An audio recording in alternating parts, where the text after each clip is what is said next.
Nous sommes très heureux de vous retrouver sur Medi 1. Bienvenue dans l'invité de la rédaction. Face aux défis de la santé en Afrique, la question de la formation des professionnels s'avère plus qu'importante. Et cela passe par celle des étudiants qui ont décidé d'embrasser les différents métiers en sciences de la santé. En Côte d'Ivoire, les étudiants ont décidé d'en parler à travers des journées carrières. C'est le sujet de cet entretien. Nous recevons sur notre plateau Kamagaté Swalio. Bienvenue sur le plateau de Medi 1. Merci beaucoup. Vous êtes au président du comité d'organisation des journées carrières des étudiants en sciences de la santé. Vous êtes par la même occasion secrétaire général national adjoint du syndicat national des étudiants en sciences de la santé. Allons parler de l'importance de ces journées carrières. Le 11 et 13 juillet vont se tenir ces journées. Alors, quel est le sens de ces journées carrières et quels sont les objectifs qui sont assignés à de tels moments? Alors, merci beaucoup pour la parole. Merci beaucoup pour cette lucane. Déjà, il faut dire que nous organisons ces journées par rapport à plusieurs choses. Parce que nous avons remarqué depuis un certain temps que les étudiants ne sont pas informés. Alors, ils ne sont pas informés des débouchés. D'accord, vous voulez dire que des étudiants s'inscrivent par exemple en sciences de la santé, mais souvent ne savent pas les multiples débouchés. Effectivement. Déjà, ça vous fait connaître le vaste monde d'emploi aux étudiants de la sciences de santé.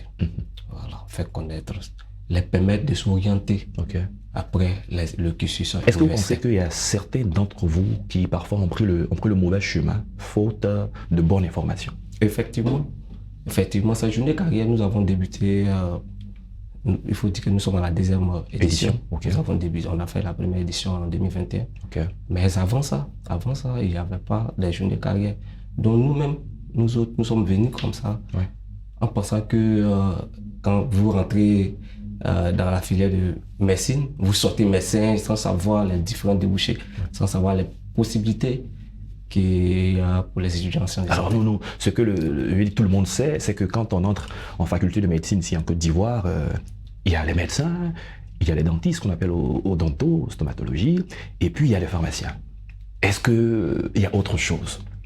Déjà, il faut dire que ce sont les UFR. Voilà. C'est bon de préciser. Ce sont des UFR. Quand vous rentrez à l'UFR des sciences médicales, il y a l'UFR des sciences pharmaceutiques et biologiques, il y a l'UFR d'odonto-stomatologie qui sont les dentistes et les chirurgiens dentistes. Voilà. Donc, à l'intérieur de ces différents UFR, il y a plusieurs spécialités. Voilà. Donc, on voulait signifier ça aux étudiants, orienter les étudiants dans les études. Mais on se rend compte que la formation, elle est très rigoureuse et stricte et la sélection pour faire de la tautologie est très sélective. On sait qu'à l'université Nangui à Bourgois, souvent c'est 2000, 3000 postulants et on en recrute peut-être que 200. Et sans oublier qu'il y a des redoublants. Et c'est par ces mailles-là que tous ces étudiants passent. Comment est-ce que vous vivez ce genre de sélection? Vous vous sentez privilégié, vous qui passez par les mailles du filet? Déjà, quand nous étions au tronc commun, nos maîtres nous disaient comme ça qu'on ne devient pas médecin qui veut, mais qui peut. Voilà. C'est Dieu qui choisit ses médecins, c'est Dieu qui choisit ses pharmaciens, et c'est Dieu qui choisit ses dentistes. Mais en même temps, c'est vous qui bossez, c'est vous qui étudiez, parce qu'il y a un concours à passer. Effectivement, mais il faut être très organisé, parce que comme vous l'avez dit, c'est très sélectif. C'est très sélectif. Mais c'est nécessaire aussi que ça soit comme ça, parce que déjà, au sortir de nos études, il faut que chaque étudiant, chaque médecin doit avoir des savoirs, des savoir-faire et des savoir-être. Parce que c'est nécessaire pour l'exercice même de notre fonction. Et comme on parle de journée carrière, du 11 au 13, 11, 12, 13, c'est 3 jours, pendant 3 jours, qu'est-ce que vous allez faire? Déjà, merci beaucoup. Les journées carrières, nous avons, comme on l'a signifié déjà, nous sommes organisés en 3 UFR. Voilà. Donc, il y a l'UFR pharmaceutique, il y a l'UFR médecine, Abidjan, il y a l'UFR odontostomatologie. Dans les 3 jours... Excusez-moi de la parenthèse, on se rend compte qu'au niveau de l'UFR de médecine, on prend souvent beaucoup plus d'admis et de candidats. L'UFR de pharmacie, parfois c'est moins. Et là où il n'y a vraiment pas beaucoup de gens, c'est en odontostomatologie. C'est ainsi, n'est-ce pas? Oui, effectivement, c'est en fonction des demandes, c'est en fonction des capacités aussi d'accueil des différentes facultés. Très bien, revenons d'accord sur maintenant le contenu. Le contenu concernant les différents trucs, il faut dire que les 3 jours, le 11, nous allons travailler, la journée carrière, c'est plus en pharmacie. Le 12 juillet, c'est en odonto et le 13, c'est en médecine. Chaque faculté, chaque UFR, nous allons organiser ces journées sous forme de panels. Et il y aura 3 panels pour chaque UFR. Alors, qui est concerné par ces journées carrière? Est-ce que c'est des étudiants qui déjà sont admis dans ces différentes UFR? Actuellement, le bac est achevé et il y a des étudiants qui veulent embrasser des études en sciences de la santé. Est-ce qu'ils sont concernés? Mais les parents qui parfois aussi font les choix pour leurs enfants, est-ce qu'ils sont concernés par ces journées carrière?